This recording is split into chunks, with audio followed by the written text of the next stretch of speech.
Drugs कारवाईला राजकीय षडयंत्र म्हणणाऱ्या सुषमा अंधारे यांच्यावर टीका करताना पालकमंत्री जयकुमार गोरे म्हणाले की समोर सगळा अंधार दिसत असल्याने त्यांना वास्तव समजत नाही.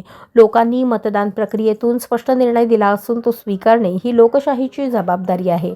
भारतीय संविधान आणि लोकशाहीवर विश्वास असेल तर निवडणूक निकाल व सध्याची परिस्थिती स्वीकारली पाहिजे, असेही त्यांनी ठणकावून सांगितले. सुषमा अंधारे यांनी पेन ड्राईव्ह व सीडी बाबत केलेल्या विधानावर बोलताना धमकी किती दिवस देणार, त्यांच्याकडे जे काही आहे त्यासाठी शुभेच्छा, अशी मिश्किल प्रतिक्रिया त्यांनी दिली. दरम्यान मुंब्रा नव्हे महाराष्ट्र हिरवा करू या वक्तव्यावर प्रतिक्रिया देताना गोरे म्हणाले की अशा विधानांना फारसे महत्त्व देण्याची गरज नाही.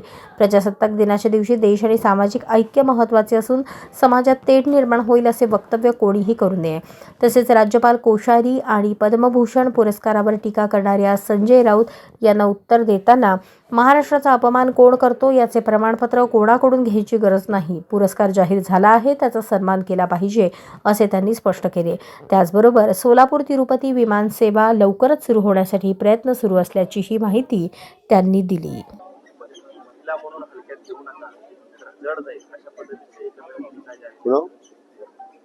माझ्याकडे पेनड्राईव्ह आहेत, काही सीडी आहेत, पेनड्राईव्ह आहेत, अनेकांच्या अनेक गोष्टी आहेत आणि जयकुमार गोरेंबद्दल तर बोलायला लावतो असं देखील त्या म्हणा.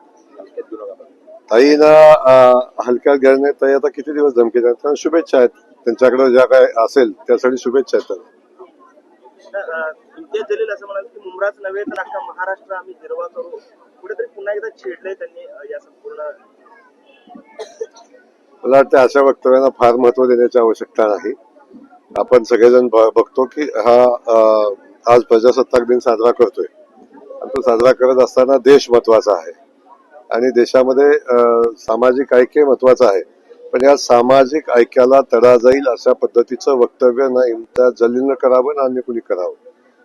या ठिकाणी सामाजिक ऐक्याला बाधा येऊ नये असं सगळ्यांनी वागलं पाहिजे, या निमित्तानं सांगणं आवश्यक आहे.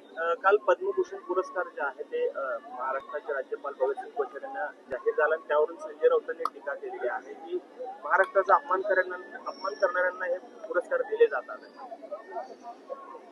आता कोण महाराष्ट्राचा अपमान करतोय हा याचं सर्टिफिकेट संजय राऊतांच्याकडून आवश्यकता नाही. मला वाटतं त्या सर्टिफिकेटची आता पद्मभूषण जाहीर झालेला आहे तर त्यांचा सन्मान केला पाहिजे. प्रत्येक गोष्टीत राजकारणात आणलं पाहिजे, प्रत्येक गोष्टी टीकाच केली पाहिजे असं मला वाटत नाही. पण त्यांनी त्याचं स्वागत करायला हवं. आपण बघतो की तंबाखू मुक्तीचा असेल, व्यसनमुक्तीचा असेल, या सगळ्यावर शासन खूप मोठं काम करते. त्याचाच भाग म्हणून आपण बघितलं असेल की अशा मोठ्या मोठ्या कारवाया होत आहेत. खास करून आज साताऱ्यात झालेली कारवाई त्याचं प्रतीक आहे. भविष्यामध्ये या सगळ्यांच्याकडून जे बेकायदेशीर तंबाखू विक्री असेल किंवा ड्रग्जचा विषय असेल त्याच्यावर खूप कडक कारवाई या निमित्तानं करण्याचं धोरण शासनाचं आहे. त्या अनुषंगाने कारवाई होते आणि अशा सगळ्या बेकायदेशीर कृत्यांना आळा बसला पाहिजे. त्यासाठी शासनानं आणि खास करून संबंधित व्यवस्थेनं, पोलीस यंत्रणेनं खूप ताकदीनं काम करावं लागेल. शरद पवार म्हणजे राष्ट्रद्रोह अशी टीका जी आहे ती यांनी केलेली आहे. नाही, मला या संदर्भातली माहिती नाही. मी माहिती घेऊन आपल्याला या संदर्भात बोलेल. जी ड्रग्सची कारवाई झाली त्यानंतर सुषमा अंधारेंना त्याच्यामध्ये राजकीय षडयंत्र वाटतं. त्यांना असं वाटतं की मुंबईचा महापौर हा भाजपचा झाला पाहिजे आणि शिंदे सेनेचा गुण आहे. यासाठी निवडणुकांच्या पूर्वी, महापौर निवडण्याच्या पूर्वी ही कारवाई केली गेली. आता अंधारेंना सगळा अंधार समोर दिसत असल्यामुळे त्या अंधारात काय चाललंय हे समजत नाहीये. आता प्रक्रिया लोकांच्या भावना समजून घेतल्या पाहिजेत.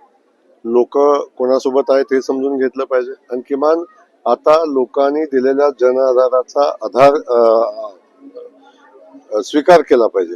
आपण सगळ्यांनी पाहिलं की सातत्यानं निवडणूक झाली पाहिजे, लोकप्रतिनिधी निवडून आले पाहिजेत, अशा पद्धतीची भावना व्यक्त केल्या.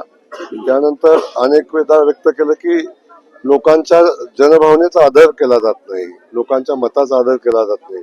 आता लोकांनी मतदानाची प्रक्रियाही पार पाडली आणि त्याच्यामध्ये आता लोकांनी निर्णय दिलेला आहे, तेव्हा त्याचा आदर केला पाहिजे. जर सुषमाताई लोकशाही मानत असतील, भारतीय राज्यघटना डॉक्टर बाबासाहेब आंबेडकरांची मानत असतील तर त्या या सगळ्या घटना स्वीकारतील, निकाल स्वीकारतील आणि आता जी परिस्थिती मुंबई समोर आणि राज्यातल्या सगळ्या शहरांच्या समोर आणि राज्यासमोर आलेली आहे ती सगळी स्वीकारते. हो, खरं तर सोलापूर आणि तिरुपती विमानसेवा पुन्हा एकदा सोलापुरात चर्चा सुरू झालेली आहे, काय सांगा? लवकरच सोलापूरची तिरुपतीची विमानसेवा चालू होण्यासंदर्भातले प्रयत्न चालू आहेत आणि त्यामध्ये लवकरच यश येईल अशा पद्धतीची परिस्थिती आहे. आम्ही सगळेजण सोलापूरची विमानसेवा चालू होण्यासाठी तिरुपतीला चालू होण्यासाठी प्रयत्न करतोय.